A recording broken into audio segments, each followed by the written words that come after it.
Yelling in mine. And in closing opposition, we have the team of Moro Islamic Liberation Front with Hart House and our token Queens debater, Richard and Christine. Down with Richard!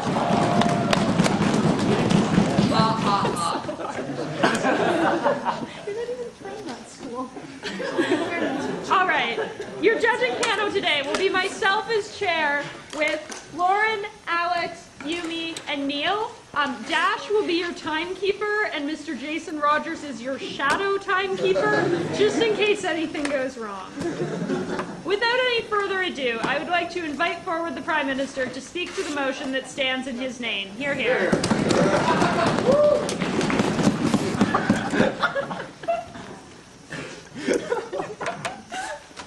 It's going to go well.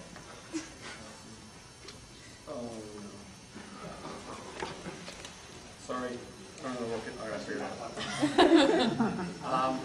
Yeah. Thanks very much, Madam Speaker. We all know the resolution, I'm not going to repeat it. But I do want to be specifically clear about what Steve and I think our burden is in this round and what exactly it is we're standing for. We're not going to try and prove to anyone in this room that Bush administration officials are guilty of anything. What we're going to try and prove is, regardless of their status as administration officials, that they ought be subject to questioning about whether or not they have been guilty. They should be able to be prosecuted, and in that prosecution they should be able to be charged with something if found guilty. So maybe they are guilty, maybe they aren't, but we certainly think the question should be asked. We're also fine with presidents doing things like issuing pardons for their officials at the end of their administration. We're also fine with them passing laws saying things like torture is okay, or CIA officials are allowed to do it, so long as those things actually happen. If something illegal occurs, officials ought to be held accountable for having done something illegal. That's what we're standing for in this round. I have 3 reasons. First of all, I want to talk about criminal prosecutions, why we think they should occur in this case. Second of all, I want to talk about politics. And lastly, I want to talk about executive privilege. So first of all, criminal prosecutions. Broadly speaking, Madam Speaker, we think people should be accountable for the crimes that they commit. I don't think it matters who you are in almost every case, and I'll talk about that later. But just because you happen to be a person or happen to have been someone of great importance, of great responsibility, doesn't mean you aren't accountable for the laws that you break. Laws apply to everyone, and they do so for a very specific reason. No, thank you. We think they exist to constrain people's actions. They keep them from doing things we don't want them to do. If it's the case, Madam Speaker, that people ought not to have been tortured because we didn't want people to torture, then people who break that law should be punished for it. I don't care what your job is or what position you are in. You should be punished for doing things because you broke the law. But further than that, I think it's, no thanks guys, also a problem to hold people to a lower standard of, administration officials to a lower standard of only being constrained by what's politically feasible. It was easy enough for the Bush administration to politically justify having been engaged in some sense in torture by putting it in places like Guantanamo Bay where it's unclear whether the law applied, or just issuing memos and not having a clear position on torture, than it would be to have someone constrained by the actual very real fear of being what they prosecute for the crimes they commit. So yes, there are some constraints on what you are able to do as an administration official, but they're much lower, and we think dangerously so, because it's easy to justify in the short term doing things that are illegal, but also politically palatable. Things like interring Japanese people during World War II or whatever can be politically justified. We think they're illegal and they shouldn't happen. When you do have a, I'll actually take you in a second, when there is a constraint and there's a punishment for it, we think that's a higher standard. Christine. What law was actually broken here? There was no law against torturing foreign nationals. Fine, then they'll be found innocent. I don't care. I just think they should be subject to the inquiry. So, second of all, let's talk about politics. No, let's talk about this a little bit more. Furthermore, we also think that if officials aren't subject to inquiry and justification, then the law and the Constitution is essentially meaningless. So it's the case that you couldn't pass a law saying you could do something unconstitutional, I don't know what, whatever. But in this case, you're actually allowing administration officials to make those policies real without passing any laws about it, so there's no real constraint.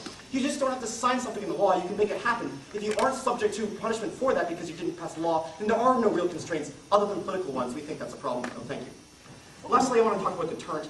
It is a real fear that people get sent to jail. People don't want to do it. We think if it's the case that people are afraid of it, they're less likely to commit crimes, less likely to be willing to do these sorts of things. So second of all, let's talk about politics. First of all, I think there's a higher constraint on individuals, not just through the fact of prosecutions, but also through the fact of that there's like a political cost to having to go through a trial when something is questionable. We think this does actually constrain administrations to taking more cautious plans. We think that's actually a good thing. If it's the case that something is questionably illegal, then administrations ought to think long and hard about whether or not they ought to do it. Because the law is there to constrain people, we think a political account that stems from a trial is very much a good thing. People should be cautious about breaking the law. Furthermore, in the term of people like issuing blanket pardons at the end of their administrations to make people not subject to that, that's fine. Pardons are something that presidents happen to have to do. If they pardon people who have committed crimes, we're fine with respecting that. We also recognize there's always going to be publicity about who you're pardoning and why. There's still a political cost for letting people out of these sorts of things in that sense. So there's still questions asked about why you're doing it. We think there's accountability under that model as well. Finally, actually I've talked about administrations being very cautious. We think it's a good thing. People should be concerned, Richard. Okay, so we are having a big debate about torture that everyone's talking about. Why do we need prosecutions to make that happen? Okay, well, we're having it now, I guess, first of all. And second of all, that's one thing. We should have been having it earlier. But second of all, I don't care if we're just talking about it, that's good. I still think that people who committed crimes ought to go to jail for it. Whether or not we decide after the fact, so if we decide that we should want to have torture in the future, fine, we should have more torture. But at the time these people broke the law, and they should be punished for having broken the law, or at least if it's found they were guilty, they should be punished for it. Even if there is political good that comes from a debate, that doesn't answer the question that these people committed a crime and they ought to be subject to laws regarding that crime. Finally, let's talk about executive privilege. We don't think sitting presidents and sitting administrations ought to be subject to these sorts of things. We think it should occur after the fact. That's what executive privilege is, that's why you can't charge them. The reason is, administrations can't get anything done if they're constantly subject to trials and things. So we recognize the fact that you can't do things, and that's why we allow for only like a political constraint when you're a sitting administration. Recognize this isn't just because you couldn't torture people if you're or ensure national security if you're a sitting president. You also couldn't do other things like pass domestic legislation and all those sorts of things, because the only thing you would be doing was fighting court battles about everything all of the time. That's why executive privilege exists, and that's a good thing. It's regrettable that there's only a political constraint, but there is a constraint, and we're fine with letting that happen for the feasibility of doing all the other sorts of things we think presidents ought to do. But we think it should be restricted to sitting administrations because it's for sitting administrations that that sort of privilege exists. It's to protect people who are doing their job at the time. If after the fact you have done something right or wrong, then after the fact people should ask questions about whether or not that was right or wrong. And if at the time it was wrong, you ought to go to jail for it. So if Bush administrations, in carrying out their day-to-day business, thought it necessary to torture people, then fine, they should torture people and they should not be charged for it at the time. When they're no longer responsible for the government, no longer doing the business of government every day, and the questions can be fairly asked of them after the fact, then they certainly should be asked. Because that's the time when justice can have its day, when it doesn't impinge on all the other functioning of government, when it is just for people to be held accountable for the things that they do. Yes.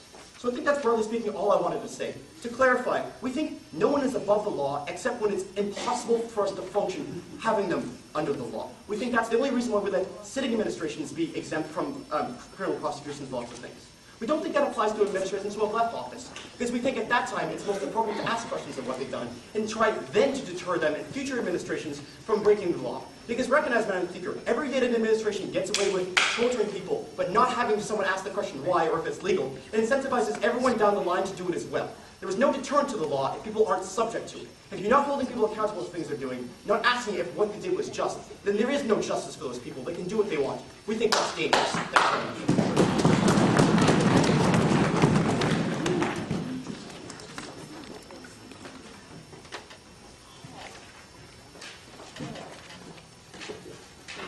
I'd like to thank that speaker for his remarks and call upon the Leader of the Opposition to open up the case for that side of the House.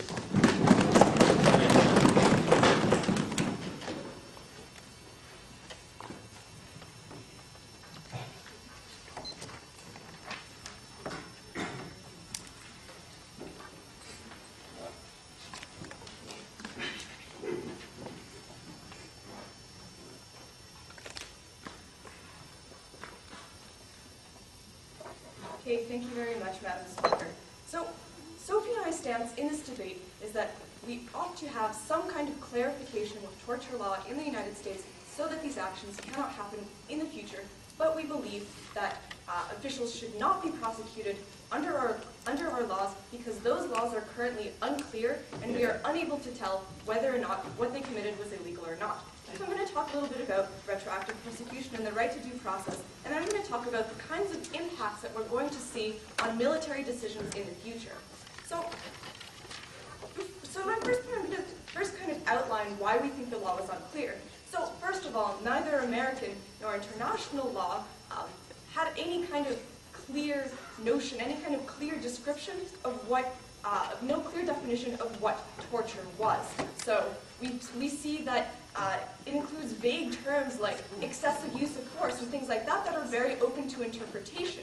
So we think in that sort of situation, you cannot define exactly the things, you can't define exactly what torture is, and it's very easy for people to kind of get around that and to define torture in lots of different ways. And we see that what actually happened in the Bush administration was that they went through this process of asking for a legal opinion and going through the actions that going through the punishments or the interrogation techniques that they used in Guantanamo Bay, and they asked the Office of Legal Counsel whether or not these things were illegal, whether or not these things met the criteria for what torture was. And the Office of Legal Counsel went through every single one of them and said, no, these things are not torture. So we think that, first of all, it's very unclear, the definition is quite unclear, and we think that the Bush administration actually acted in fairly good faith in trying to obtain this legal opinion and believe that their actions were legal under the current law because these laws were very unclear. So we think the government made a very reasonable effort to obtain that legal opinion to figure out whether the government could do that or not.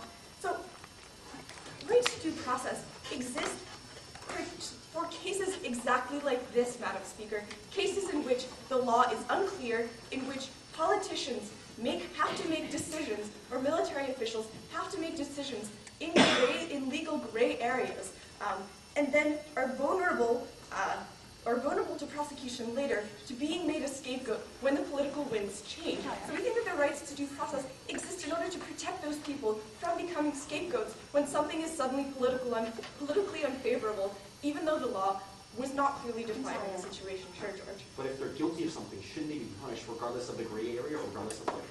Okay, well, we don't think that you can actually punish people when you don't have a law that tells you that something is illegal. We don't prosecute people on the basis of unclear definitions of what is actually a crime. We prosecute people when we know what the crime is. Then we decide whether or not they committed it. So I'm going to talk a little bit about how this decreases the willingness of the government to take necessary actions to protect the government. So we find that much of military laws or surrounding wars is fairly unclear. We have unclear definitions of what reasonable force is, of what acceptable civilian casualties are. So the example I would posit to you, Madam Speaker, is the use of predator drones. So predator drones caused mass civilian casualties on a scale that was not anticipated by officials who authorized the use of those drones. So we would ask you, Madam Speaker, whether military officials should be prosecuted for making that decision, even though they didn't really know whether or not that was the outcome you would get, or whether that civilian casualty was acceptable or not. So we think if you allow these kinds of prosecutions, then military officials are going to be unwilling to take discretionary actions in cases where you have legal gray areas, which is like a lot of war, right? So essentially what you end up with is a military that can't make decisions to protect the country when necessary. And in the case of something like terrorism, you obviously have significant time constraints on when an official can actually make a decision or not. No thanks. Sit down. So let's talk a little bit about what George said. So he talked about, first of all, how people ought to be subjected to questioning, pardon the fire, whatever. He talked about the importance of accountability and things like that. Well, we say we prosecute when we know what the law is. And we also think that something that George has failed to take into account is the effect of prosecution. So the incredible impact that has on people. We think that he said, that the administration should think long and hard about breaking the law. We say the law that they're breaking it's unclear whether there is any law there. In fact, it doesn't really exist. We say they did think long and hard about it, first of all, but also that prosecutors ought to think long and hard about whether they want to destroy someone's reputation, cause all this damage to their family, cause all this damage to their future life for the sake of this kind of political prosecution. So we think that there are plenty of reasons why we really shouldn't be prosecuting in these kinds of gray areas. No thanks. So we talked about this idea of accountability, how being an important official shouldn't keep you from being prosecuted. Well, we would tell you we're not prosecuting them, not because they're important officials, but because we don't know that they broke any kind of law. We think because that is unclear, we talked about how these kinds of things are easy to justify politically, even though they're illegal. We say, again, it's unclear that they're illegal at all. Natalya. Yeah. So then we talked about these political costs of prosecution, and he talked about how you get all this nice publicity, and we have this grand discussion about whether torture is okay or not. Well, actually, we already had that grand discussion because we found out that we were using this. We think about something that we can channel into a positive effort in an attempt to clarify the law so that we know exactly what torture is to prevent that from happening again. And we think that Sophie and I basically stand for not letting this kind of thing happen again. We think that their solution doesn't really solve very much at all. And he also talked about this idea of executive privilege. And he told us executive privilege exists because you can't do anything if you're part of the government and you fear prosecution for your actions. Well, we would tell you this is still the case if you fear prosecution in the future. So if you're part of a sitting government and you might be prosecuted for your actions later on, you're still going to be afraid of carrying out any actions in which you have some kind of legal gray area. So for these reasons, because we think that the law is unclear in this case, we are proud to oppose.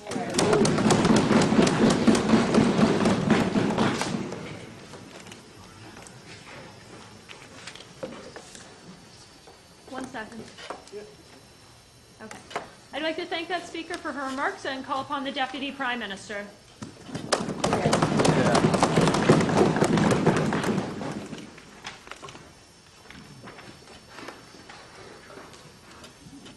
Thank you very much, Madam Speaker. I'm going to begin my speech by clarifying some of the not entirely accurate arguments that Natalya made.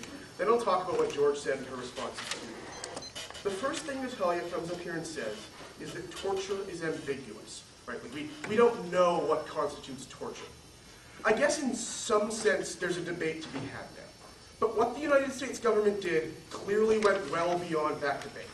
Drowning someone until they are within an inch of their life, forcing them to stay awake for like literally 3 days until they are delusional, like literally having long-term lasting effects on their brain, on their mental health, in some cases on their physical health. That's not ambiguous, Mr. Speaker. There is nothing ambiguous about people being denied due process, denied any kind of trials. The law that was broken here is called the United States Constitution. You're not allowed to commit cruel and unusual punishment in the United States' name. That's like it's written out there. That's what happened. So then we hear, Then we hear that the Office of Legal Counsel produced a bunch of memos. And I think this is almost hilariously inaccurate. And the Bush administration hired lawyers that they knew would agree with them, told those lawyers what the results were supposed to be, and then had those lawyers tell them there was a legal justification for what they are doing. Madam Speaker, that is not a legal opinion, that's not like legal precedent, that is a lawyer's nose to get out of doing something that you know is wrong. We think that that is absolutely wrong. Like Natalya said, they acted in good faith. I'd like to know what part of that constituted good faith. I don't think any of it did. So, no. So then we think, I want to talk a little bit about what she said, that there weren't any laws broken. I think that there are lots of laws that may well have been broken. The way you find out if a law has been broken is by having a trial and deciding if the person broke the law. Right? That's what the prosecution would accomplish. So I don't think we have to establish in this debate that there is a 100% certainty that everybody we accuse is guilty. We merely need to say that if there is a possibility that the law was broken, we have the right and indeed the duty to prosecute and find out if the laws were broken. That's how we find fact in the legal system. It should apply here. Then we hear we're having lots of discussion anyway. I think discussion is useful, as George talked about. It's most useful when it produces results, right?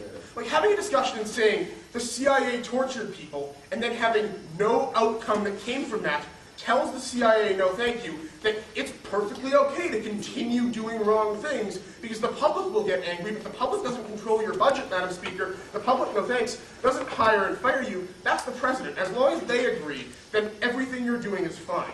If you essentially immunize anyone the president likes, anyone that is acting on behalf of the president, no thanks, The law functionally does not apply to the president because he can do basically anything he wants to. We think that's wrong, especially, no thanks, when he is ordering others to do it for him. I think that's, yeah. So what did George tell you? He told you that accountability is crucial and that no one is above the law. We didn't really hear a response to that, right? Like we heard that they don't think crimes were committed here. That's fine, it's an opinion, it's like their opinion, clearly. But we think that where we find out if crimes were committed is through the prosecutions, is through having the ability to find a legal fact. I think finding legal fact is very important here, Madam Speaker.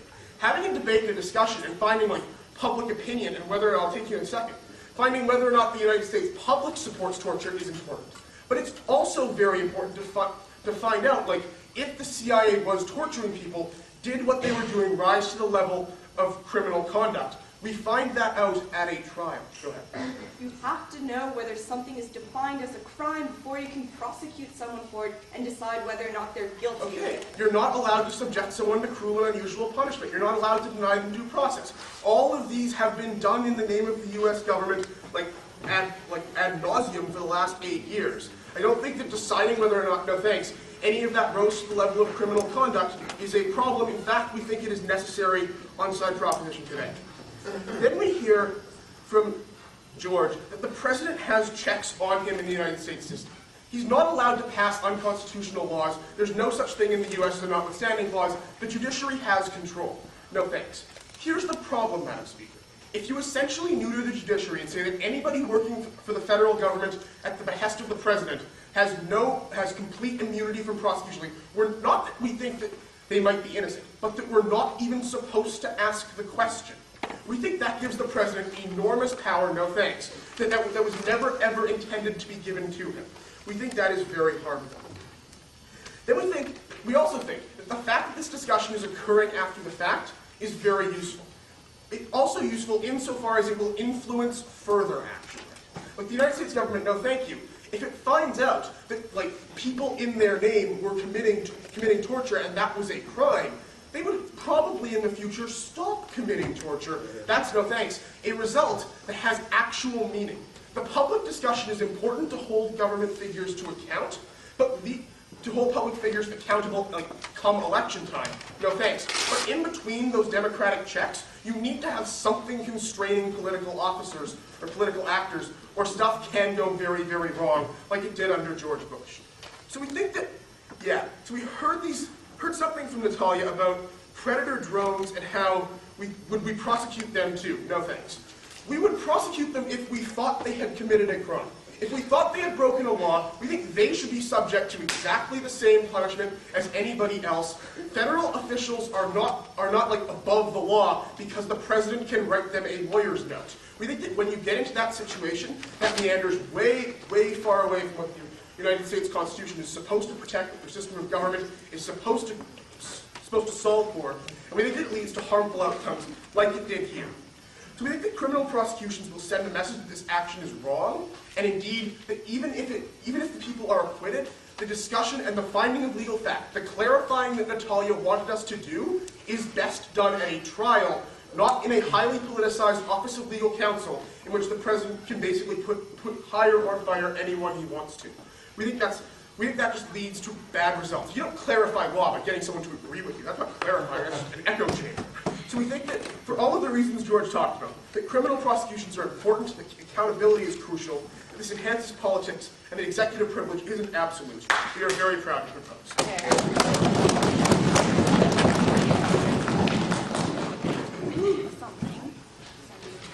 I'd like to thank that speaker for his remarks and call upon the Deputy Leader of the Opposition.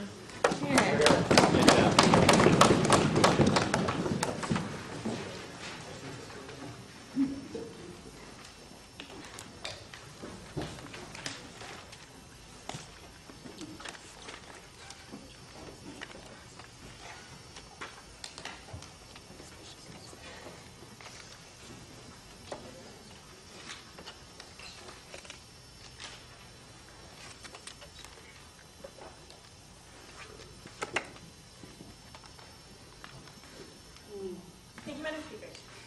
So I just want to ask, at the beginning of my speech, what sorts of things do we prosecute? Because I don't think we really heard a clear standard on this side of this. Like at one point, George tells us we prosecute when we're pretty sure like there is no law at all. We just make you go through the court procedure such that we can establish a law by your kind of like trials and tribulations in the court.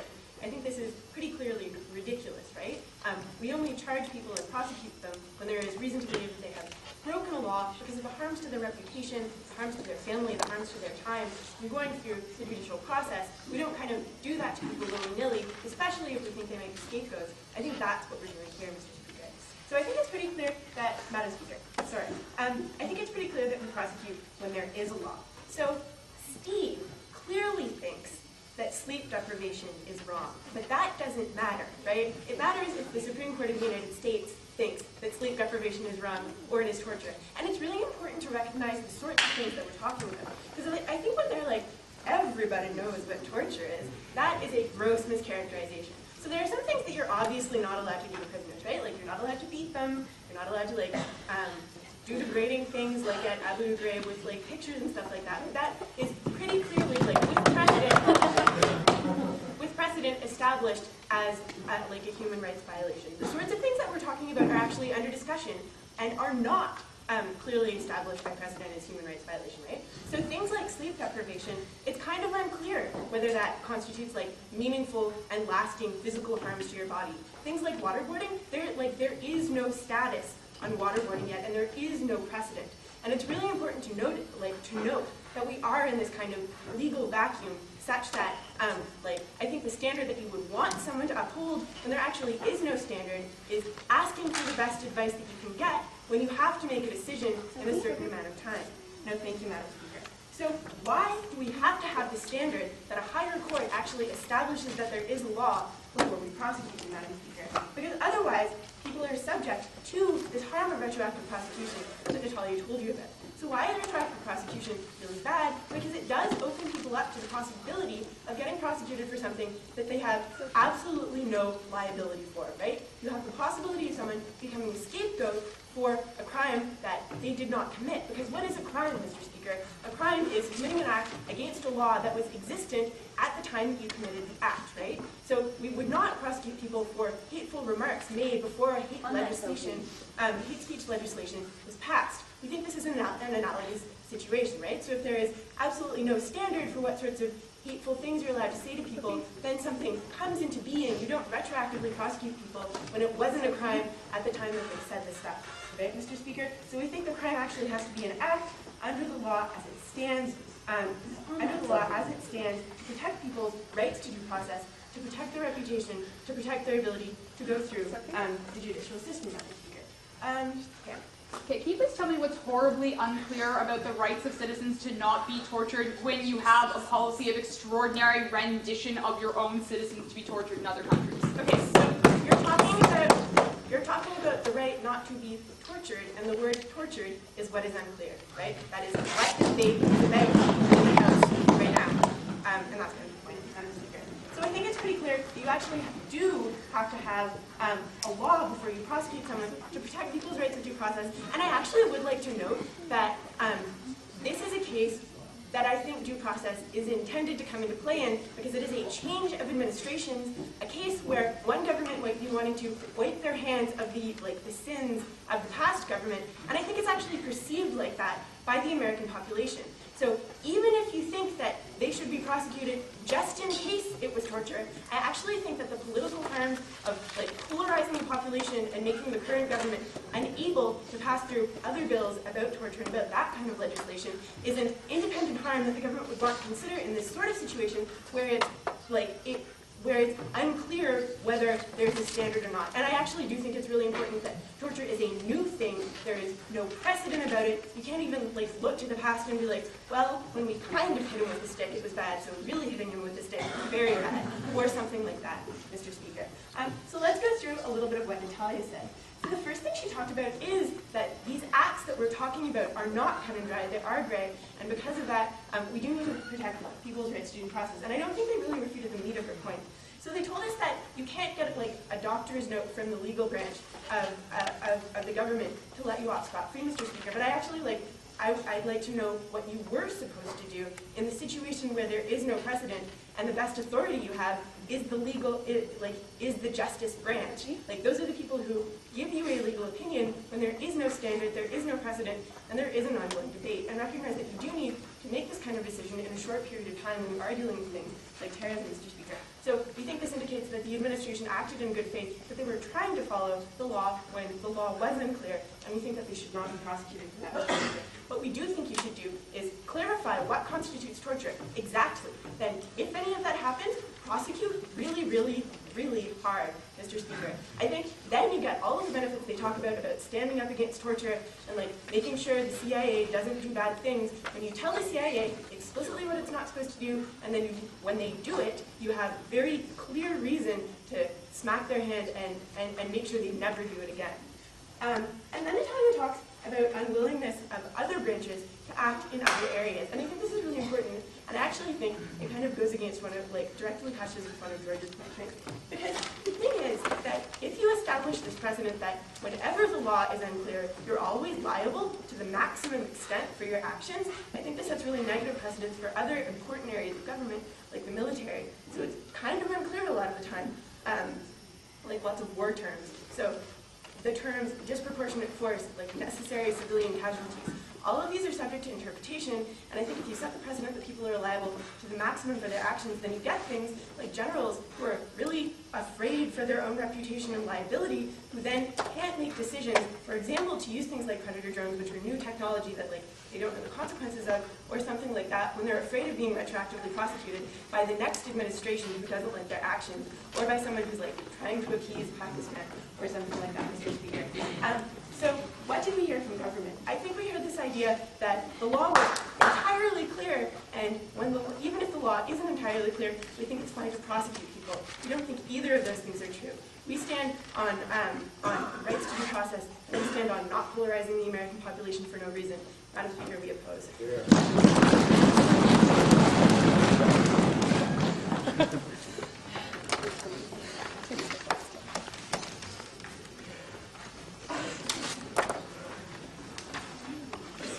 All right, I'd like to thank that speaker for her remarks and call upon the member of government.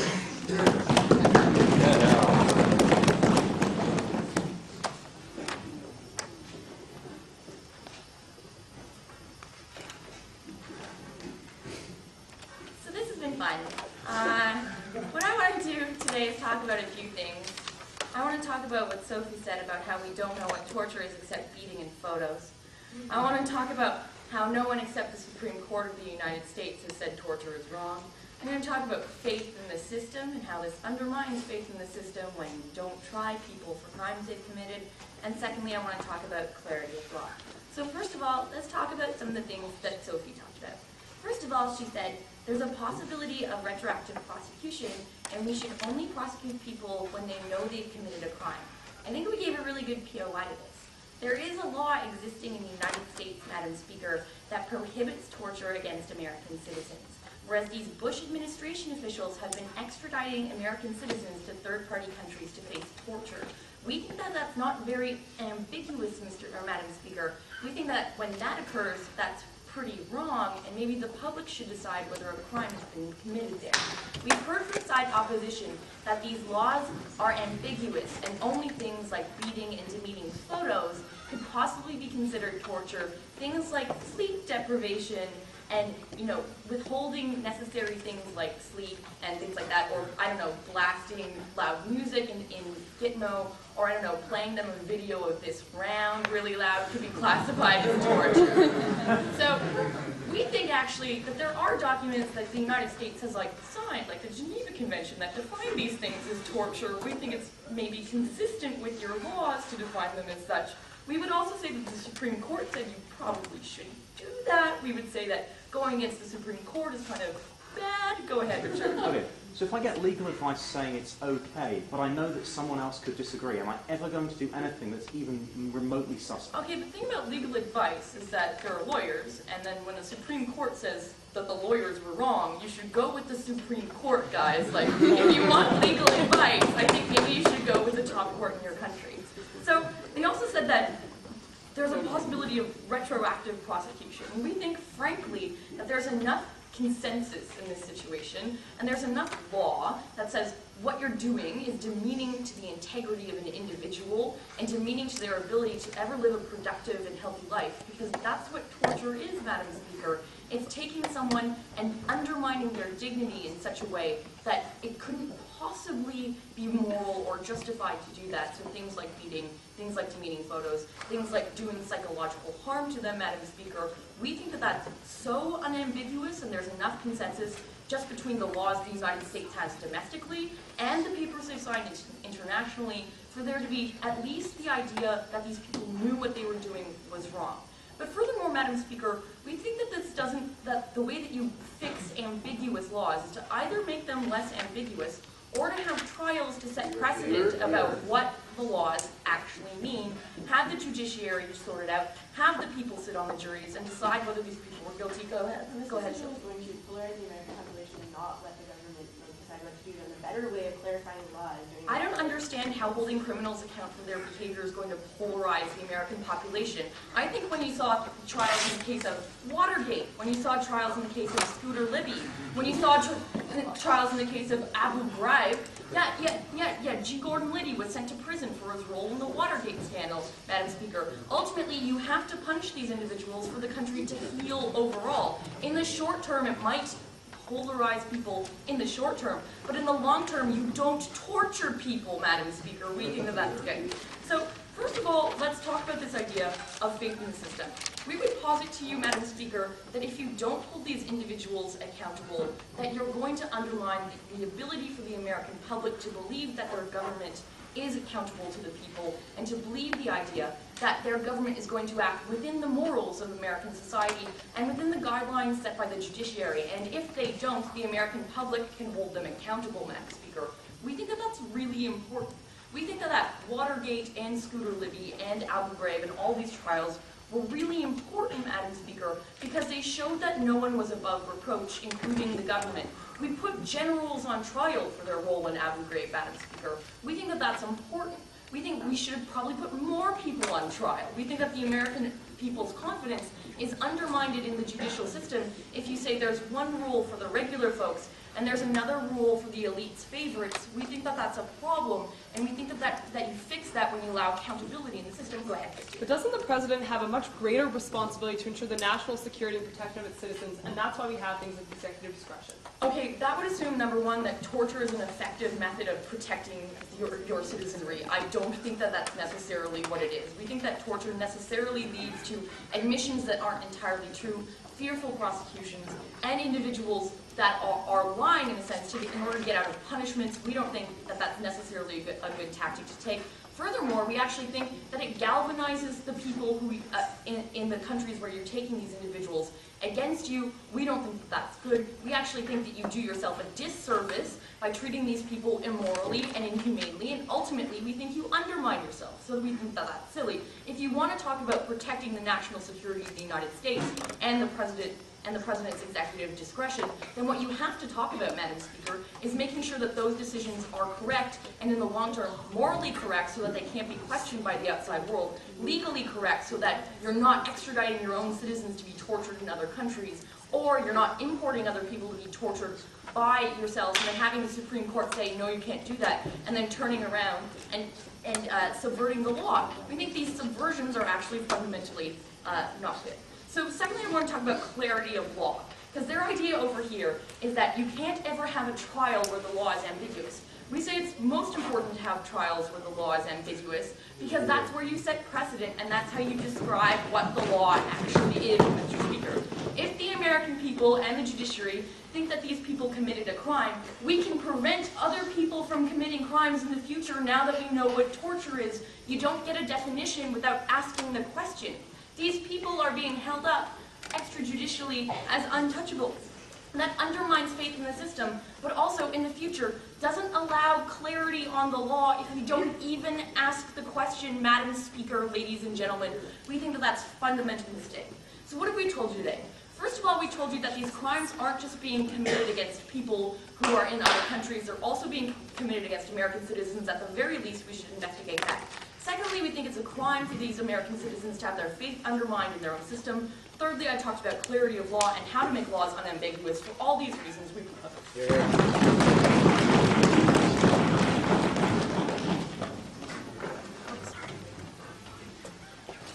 All right, I'd like to thank that speaker for her remarks and call upon the member opposite. Thank you, Madam Speaker. The extension that Richard and I want to present is looking at the issue of executive discretion. I don't think this whole legality aspect matters that much. I introduced it as a POI just as a problem with the model. But Richard and I believe is that sometimes, Madam Speaker, the President is above the law, and that's very important for effective decision-making, particularly in wartime. We're going to explain why that's important. Then the second part of our extension is going to be looking at how this will be seen as a partisan tool of retribution on the Bush administration, and then that forestalls effective decision-making in Congress, Madam Speaker, and why that's problematic. Madam Speaker, why would we prosecute these individuals? Deterrence is sort of what we heard from the first proposition. If we want to deter the current administration or the Bush administration, obviously those Bush administration officials are gone. They're not affecting policy anymore, Madam Speaker. We also think that it's generally accepted in public and political discussion that some questionable things happen. A lot of people think they were more than questionable, but there's been generally been a debate already, Madam Speaker, that things probably were not conducted appropriately. But what Richard and I believe is that deterrence is actually one of the reasons why this policy is a problem, because it does affect decision-making. It affects the freedom of the President and top administration officials to make important decisions. Madam Speaker, we think that we make certain exceptions for these sort of top political leaders because we think they have a lot of responsibility, they have a lot of burden for things like national security and the protection of their individual citizens, Madam Speaker. Particularly in wartime, and the United States is engaged in 2 wars and this sort of nebulous global war on terror at the same time, Madam Speaker. We think this becomes even more important. We think there are a lot of constraints by going through something like the judicial process. A lot of these issues are very time sensitive. They require very quick decision making based on the information available. We think the President should be able to make that decision because oftentimes lives are at stake. Oftentimes the success of important military missions are at stake, Madam Speaker. We think it's important that that top leader has the ability to make those oftentimes unpopular decision making or unpopular decisions without fear of criminal prosecution later on, Madam Speaker. We think that this idea of whether a law was broken has kind of been decided. There was no actual law in the books about torture, Madam Speaker. Maybe there should be, but at the time, no crime was broken. So all of George's point about we need to penalize criminals, Madam Speaker, that doesn't matter because there wasn't a law at the time. We also think that Congress had the ability to overrule things like executive orders. They chose not to, so it's a little unfair and hypocritical to penalize the President and these Bush administration officials when Democrats and other people in Congress, Madam Speaker, did not step up and say anything. Even if there was a law, Richard and I believe that it's acceptable for the President to break that law, Madam Speaker, because we're in war, and we think that it's very important we take important decisions at this time. We think that there will be a chilling effect on decision-making, not only in the current administration, but on future administrations as well. And first proposition talked about influencing the decision-making of future administrations. We heard something similar from second proposition as well. Richard and I think this is going to be extremely negative, Madam Speaker, because you set the precedent that any time you have to make a decision that could perhaps be construed as politically problematic or morally questionable, that individual leader is going to have to think about whether it's acceptable to make that decision. Madam Speaker, we do want them to think, but we think that sometimes they have to make that unpopular decision because it's important for other reasons like national security. We're not saying they should have outright discretion. That's why we have things like the Constitution and Congress, Madam Speaker. But we think that there is a need to have this sort of responsibility here. We think that the office of the President is treated as an office, Madam Speaker, not as one individual who has personal responsibility for every action of that administration. We think that as their role as Commander-in-Chief as well, Madam Speaker, it's very important that they have the ability to make these decisions. We think this extends to not just torture. It could be any politically unpopular decision, Madam Speaker. There's now the precedent that we can try these individual leaders. We think that's intensely problematic. Sometimes morally ambiguous decisions have to be made. The second part of Mine Richard's extension is looking at how this will be perceived and what the actual purpose is probably going to be. And it's going to be viewed as a politically partisan tool to further embarrass the Bush administration. Madam Speaker, when you have a Democratic administration that's been in office for less than a year, and one of their first major domestic moves is to start trying important people from the former Republican administration, how are people going to view that? Probably as just intentional blaming, Madam Speaker, of people who already, I think, have been kind of parodied and made fun of enough. We think, Madam Speaker, that this is going to be viewed as a partisan attack because that's what it will be. We think this leads to greater divisions in the House and the Senate. We think when you have very important bills currently on the floors of both of those chambers, Madam Speaker, this probably isn't the time to make more enemies with the other side, Madam Speaker. So we think it affects decision-making in that way.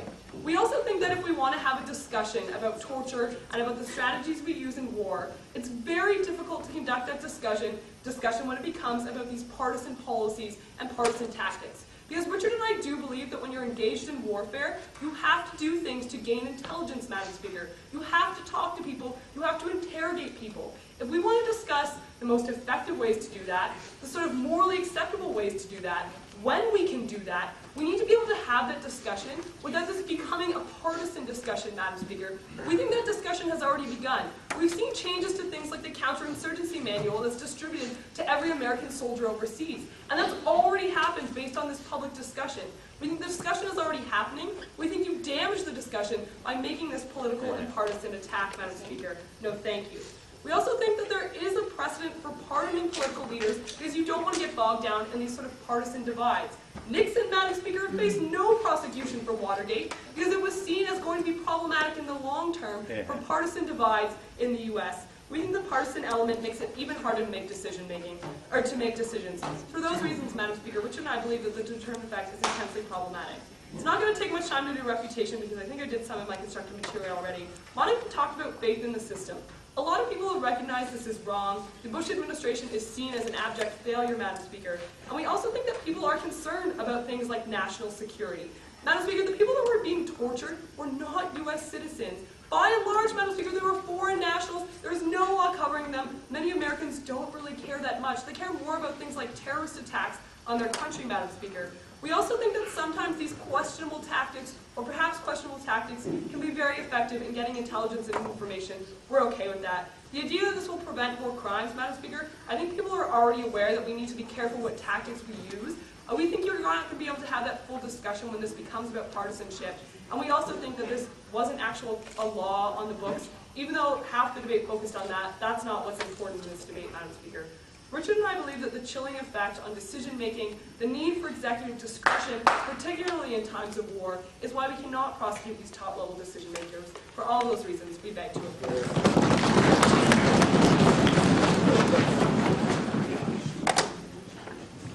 All right, I'd like to thank that speaker for her remarks and call upon the government whip.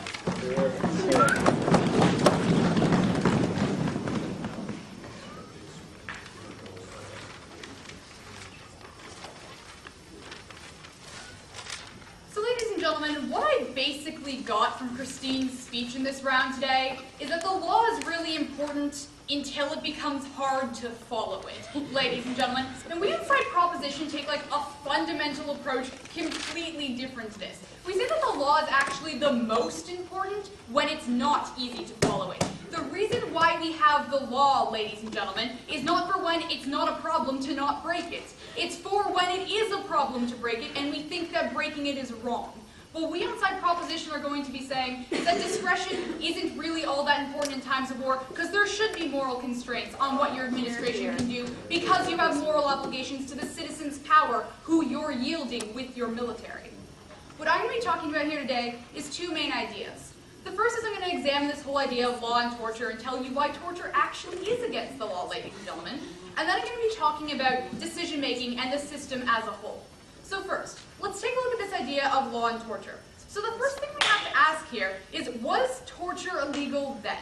And the first thing that we heard was this idea was like, lawyers said that it wasn't, therefore it's not. We think that when the Supreme Court said that it was, it made it so, ladies and gentlemen. More importantly, what we would say is that rendition was very much against the law. They said, no.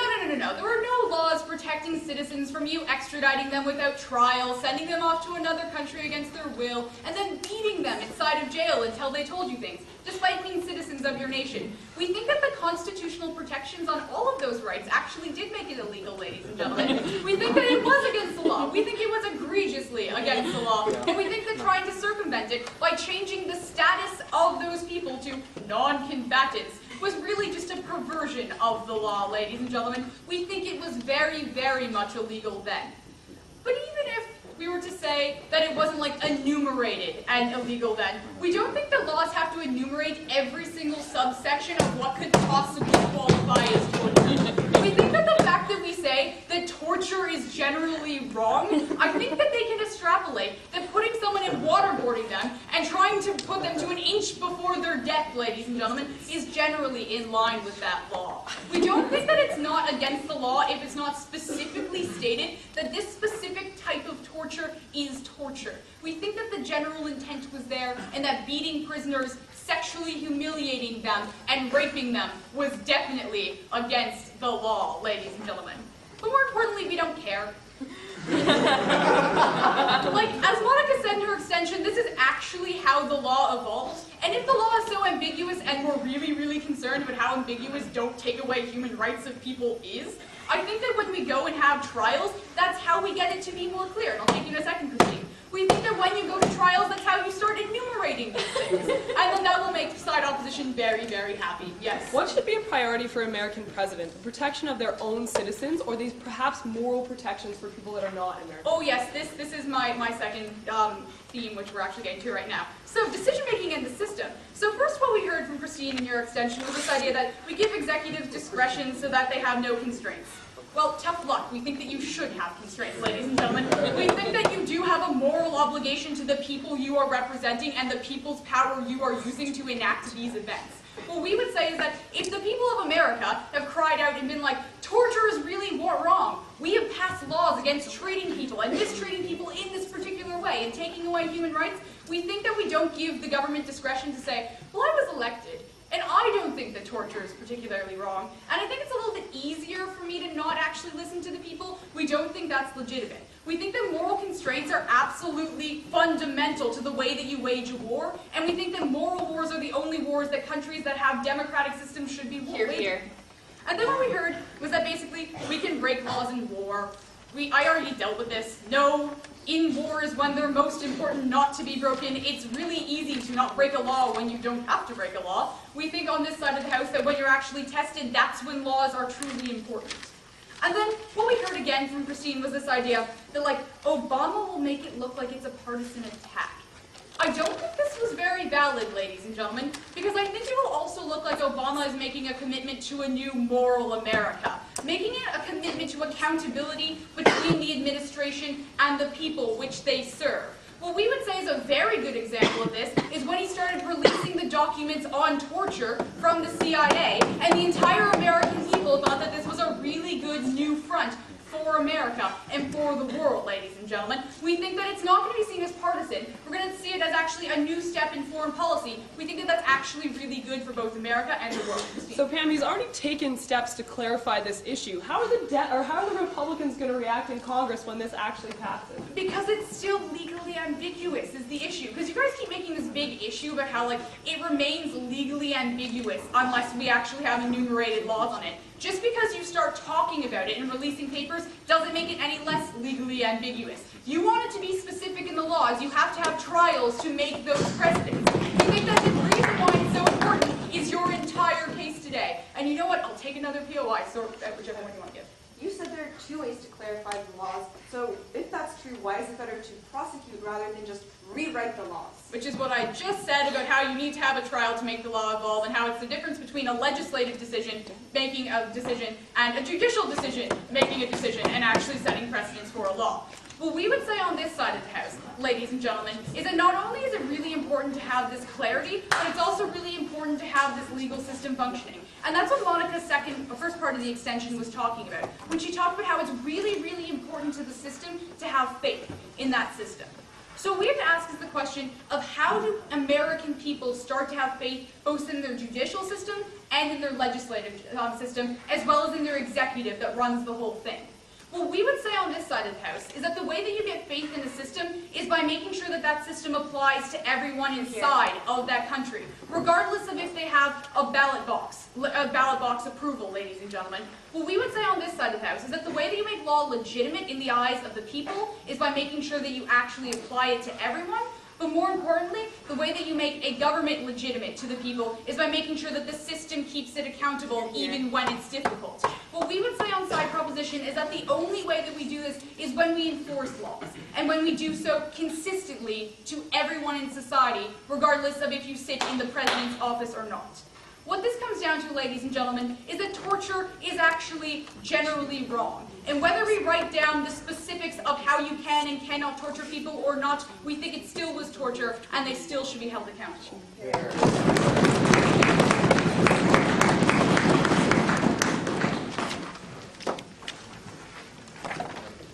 I'd like to thank that speaker for her remarks and call upon the opposition whip to close out this round of debate.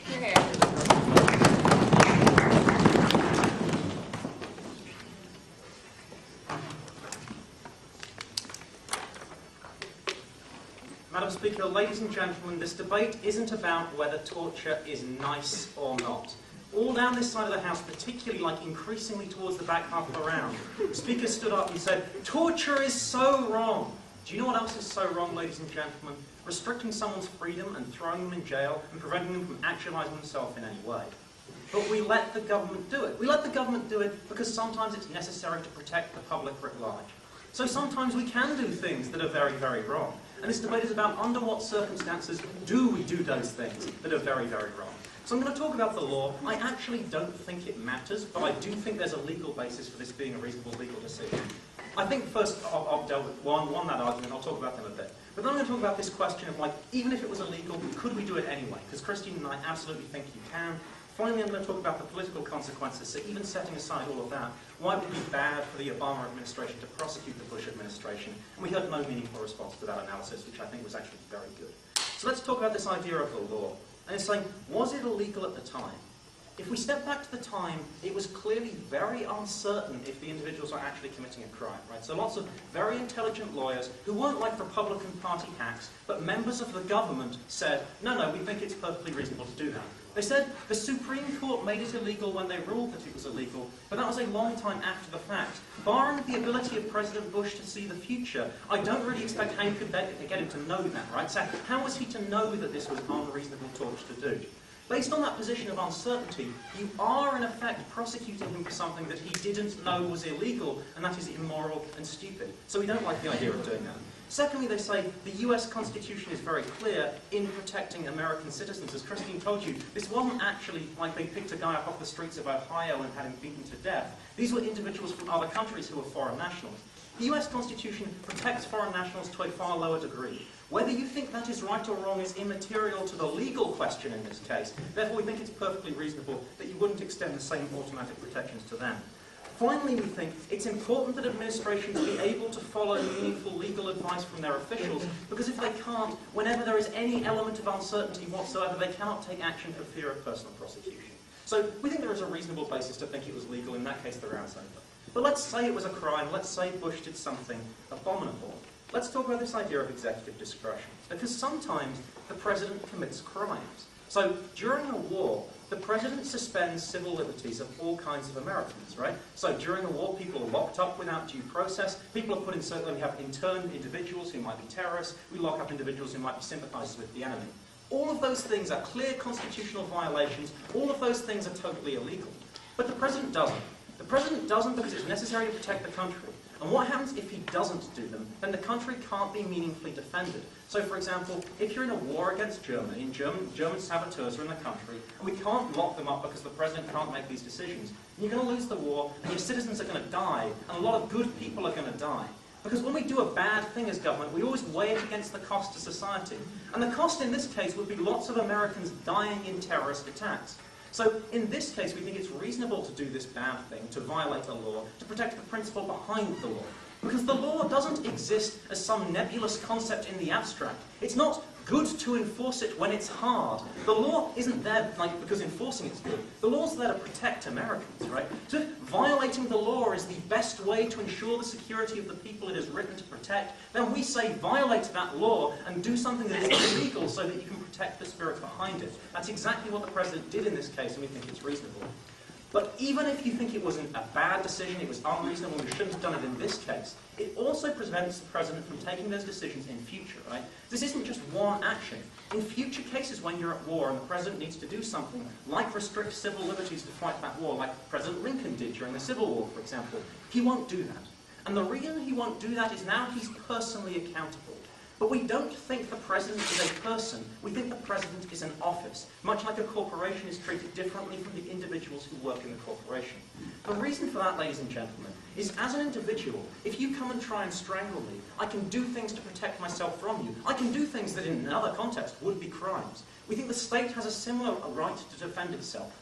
But the mechanisms for defending itself that these guys would like you to use take a long time. It's really difficult to write all the legislation to say that in these cases we can violate people's rights for these specific reasons. That's clearly stupid. That's why we have an executive branch. That's what the executive branch is there to do, to make these split-second judgments that have to be made quickly. Therefore, we think it's reasonable for the president to make these decisions, it's necessary for the president to make these decisions, and if he can't fulfill his role as a distinct one from the legislative branch, and in that case the legislative are essentially tasked with defending the country, and generals and presidents have to go and ask legislatures to pass a law permitting their bombing of enemy targets or restricting of liberties, then you can't defend the country, and that's a problem. Go ahead. So when a country believes fundamentally that there should be a moral dimension to their war and enshrines that in their constitution, why should a president decide to be able to just completely ignore that whenever there's times of war? They can't completely ignore it, right? So under our model, we think legally the president would be allowed to go and start killing people if he wanted, but he wouldn't do that. He wouldn't do that because the political checks that exist are meaningful, right? Insofar as these people aren't idiots, their parties aren't idiots, and they do have this strong, long-standing basis to ensure that they don't do crazy things. Second of all, as Christine told you, Congress exists and can overrule the president. So if he's clearly going crazy and doing bad things, Congress can strip him of those powers and impeach him and stop him doing it. So there are political controls, there are legislative controls, but we do have to have this level of discretion you need to respond to things immediately. So finally, let's talk about this political context, because this is something that the Obama administration is going to do. Recognize that they were elected for the purposes of governing the country. And the best way to guarantee you can't govern the country is to rip that country in two. Nixon wasn't prosecuted because they recognized the consequences of prosecuting him would have been chaos. The culture wars in America between the political parties are sufficiently dire that at times the country seems on the verge of ripping itself apart. At the point at which the Democratic administration is seen to be using the coercive mechanisms of the state against the prior administration because they have a political difference about where the role of the presidency lies, at that point, ladies and gentlemen, Democrats and Republicans, the divisions between them become so great that compromise becomes virtually impossible. You sabotage the legislative agenda, and I think you lead to things like rioting, right? When people see that their president, who they elected, is getting locked up by his opposition, by the opposition who don't like what he did and hate him. Secondly, if you want a grown-up, intelligent debate about torture, as all these guys want to have, you cannot do that in an incredibly partisan environment. You can only do that when we intellectually discuss the issues, and the way we do that is by having smart people talk rather than trying to find someone we can lynch. That's not a good way to make policy. That's not a good way to defend America. I'd like to thank the speakers for that round, invite them to cross the floor and shake hands.